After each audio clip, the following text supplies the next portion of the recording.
Hi, my name's Donna Hanley, and this presentation is about promoting STEM through stories in early years settings. At the time of making this presentation, I am a RAISE officer, or Primary STEM Development Officer. RAISE, which stands for Raising Aspirations in Science Education, empowers primary school practitioners with the confidence, the skills and networks to develop and deliver engaging and motivating STEM learning experiences. The work of the RAISE programme is aligned to the STEM education and training strategy and the Developing the Young Workforce programme. It aims to raise attainment and achievement in primary science and STEM and tackle inequity and inequality in learners' experiences and outcomes.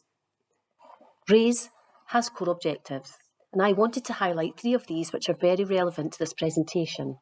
The first one is build capacity at local authority level to develop a coordinated approach to STEM.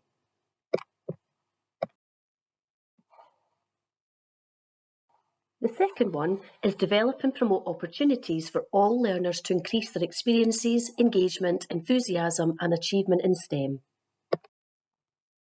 And the third one is build the confidence, skills, knowledge and enthusiasm of primary school practitioners. I thought it would be useful to include some questions to frame this session, and these are as follows. Number 1, what is STEM? Number 2, why is teaching STEM important? And number 3, how can we address STEM through a pedagogical play approach, and what resources are available to us? STEM stands for Science, Technology, Engineering and Maths.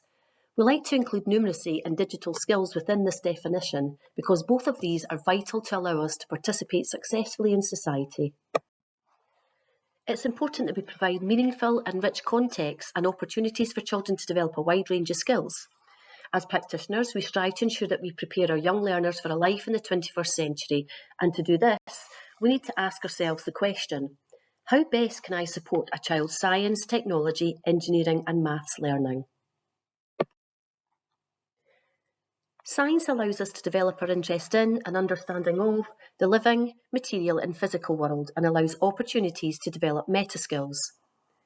These are innate, timeless, higher-order skills that create adaptive learners and promote success in whatever context the future brings. From birth, children use their meta skills as they test and explore the world around them, and it is these meta skills that act as a key to unlock the development of other transferable and technical skills. In the Realising the Ambition Being Me document, it states that creativity, one of the meta skills, is about much more than expressive arts. It's crucial within STEM, and it's also essential to language and literacy development. A major contribution to our understanding of how children learn is Bruner's 1971 theory of learning. Bruner contends that babies and children learn by revisiting skills they gain through discovery and exploration with the help of a known adult or competent peer. We know now that babies and children learn best when the curriculum activities on offer are set within a meaningful context which builds on what the children already knows, can do and is interested in. It's important that we provide meaningful and rich context and opportunities for children to develop a wide range of skills such as early literacy and numeracy. We do this by bringing our training and knowledge of child development and understanding of how to support young children's learning actively into our practice as early years educators.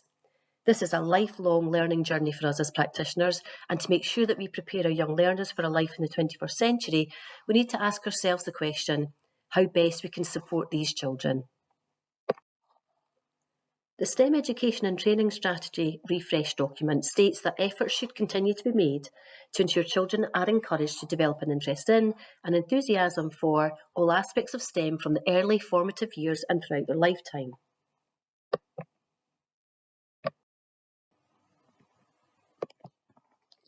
By addressing STEM through a pedagogical play approach, we can make sure that STEM education is embedded in early years settings. It's undeniable that daily, high-quality outdoor play experiences can have a direct and positive impact on children's physical, cognitive, social, mental health and emotional development. Outdoor learning is one of the 3 pillars of learning for sustainability. Target 2030, a movement for people, planet and prosperity, aims to build an inspiring movement for change so that every 3 to 18 Place of Education becomes a sustainable learning setting by 2030. The call from learners and educators is clear. More needs to be done to ensure all learners receive their entitlement to learning for sustainability. So what resources are available to us to do this? There are numerous resources available on the Midlothian STEM Glow blog, which you can access here, that will support you to deliver STEM in your setting. There are a number of STEM trails on the Midlothian STEM Glow blog. There's one for this book here called When I Grow Up, which raises awareness of engineering. There are support cards aimed at early level to go with this book. To get a free book for your setting, you can contact Rich Smith at keltsbrae.com. The details are on the slide here. There are numerous STEM Through Stories planners which cover early first and second level. These planners incorporate many aspects of the curriculum whilst bringing STEM to life in your setting. You can access them here through the Glow blog, and you can also access them from the Education Scotland STEM Nation Hub. As a big fan of the Percy the Parkkeeper books, I was delighted when one of our RAISE officers created resources to promote STEM. The resources required for these lessons are just natural resources, for example, sticks, stones, cones, leaves and wood discs. Activity cards have been created to support the learning, and each card has a directed play activity and 2 suggested free play activities, and includes information about the equipment needed. So let's have a look.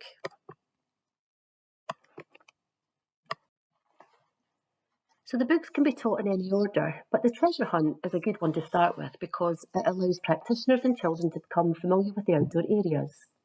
It's a good way to establish rules and routines, etc. North Ayrshire Council use this as a transition project, and they do the first session before Easter holidays, culminating in the treasure the children find at the end of the hunt being Easter eggs. The treasure trail would be revisited at the start of P1. Each lesson starts with reading the book to the children and then heading outdoors for the suggested directed activity. Each card provides information about which experience and outcome is being covered and has I wonder, I see and I know statements to support the practitioner with the lesson. On the back of each card, there's a section called Variation of Activities, and there's a word cloud with words that you would want to expose the children to during the lesson. This is the support card that the practitioner could take outdoors to support the lesson. I would suggest that these cards are printed out and laminated just to protect them from the elements.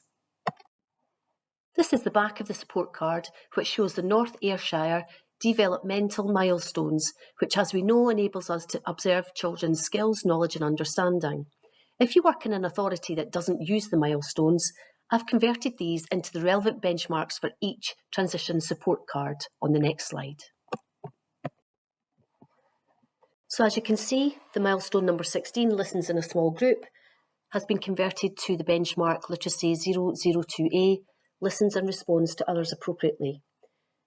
Each milestone has been converted to a benchmark. The One Snowy Night book is a great stimulus for teaching the curriculum organisers materials and topical science.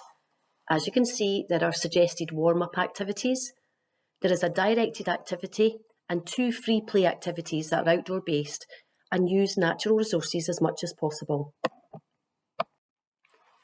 The One Snowy Night book has activities which cover experiences and outcomes SCN 015A and SCN 020A. This is the back of the support card. This is the support card that practitioners can take outdoors.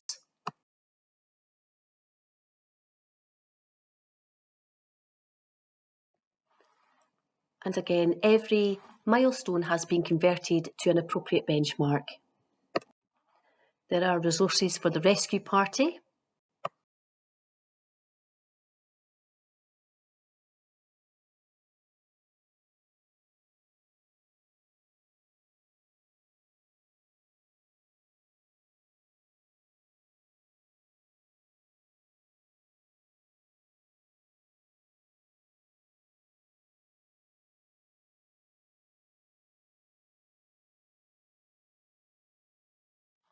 There are resources for the book One Bumpy Ride.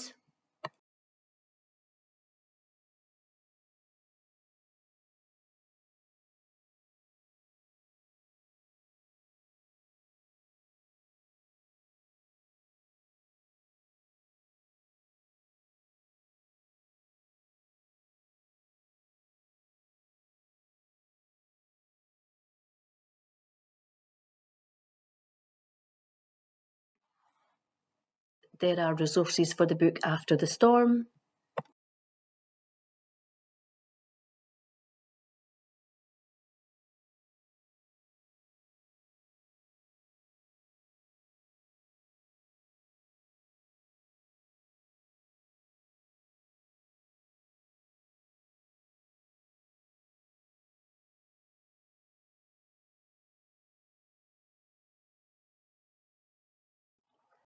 And there are resources for the book The Secret Path.